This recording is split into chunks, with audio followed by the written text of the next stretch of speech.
So the motivation for introducing mindfulness to our school came through our self-evaluation process.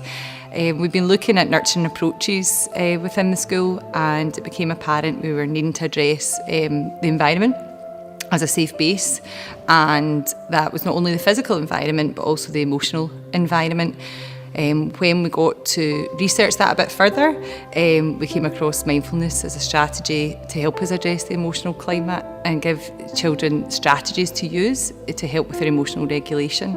And that's how we started our journey in looking into mindfulness. It was really apparent that the demands in the job are very stressful these days, and the Do-BeMindful initiative really focused on staff's well-being first and foremost. We need to be okay to help our learners be okay, and that's what we valued from that. We also loved the initiative because when it got on to introducing it to the children, the lessons were really structured, and not only did it teach us how to be mindful, it also helped us to understand why we would want to be mindful and why that might be a choice that we would want to make. And it gave staff and children the understanding around different strategies that they could use to help themselves.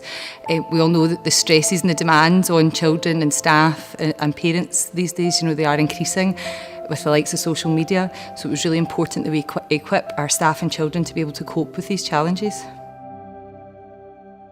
So my motivation came in a personal level for introducing mindfulness because I did crash and burn and then found mindfulness, and I just felt it was such a good tool and a good practice for life that actually you need that before you crash and burn, and that may stop you from crashing or it may give you a slightly lighter crash.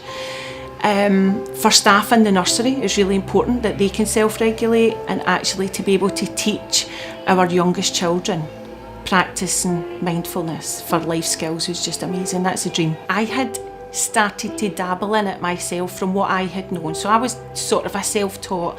I had then went on a couple of courses, and I was coming back, and during in-service days and at times when I could, I was introducing wee bits to staff, but I actually needed a programme. I needed a step-by-step, somebody who knew what they were talking about. I had showed some YouTube videos, but I'm trying to run a nursery. I didn't actually have time to start learning the whole ins and outs of mindfulness. I knew what was right for me in the practice, but I needed somebody to do that. And then obviously when I found the course, it was exactly what I needed. Step by step, it then goes into a personal practice. You take from it what you need, and at the end you can review that and see the impact that it's making in your life. So it was that step by step. It was absolutely perfect.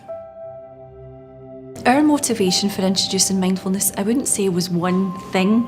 There was a number of things, a number of factors that all just seemed to come together. I think one of them was recognising that our children needed support for self-regulation and to build their emotional resilience. That coincided with a time where staff's knowledge of ACEs was increasing. What attracted us to Do-BeMindful was that it begins with staff, it begins with you. I think it's well publicised how stressful it is in the teaching profession right now. On top of that, as a working parent, you're juggling so many things. I know myself, I go home, my children are talking to me, my mind is thinking about what's happened already in school and what's maybe going to happen the following day. And I think what really attracted us was the investment in staff well-being that the Do-BeMindful programme gives you. We wanted staff to feel that their well-being was really, really important. And if we start with our staff and we start with their well-being, then they are in the best place to be the good practice and the role models for our children. So that was a huge, huge attraction for us at the beginning. It's important, we wanted to get the message across to everybody, take time for yourself. And I think that was a message that was really well received by the staff.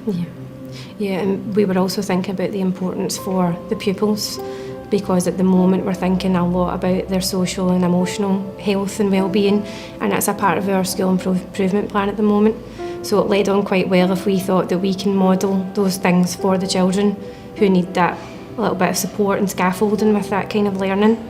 So for us it was then taking that forward, and part of the role that I'm doing is nurturing approaches, so it lends itself really well with what I'm doing with the children as well, so it all tied in quite nicely with our priorities. And I also think there aren't many things it's good for staff, it's good for children, it's good for your parents. Yeah, the community in general. So that was a huge attraction for us as well.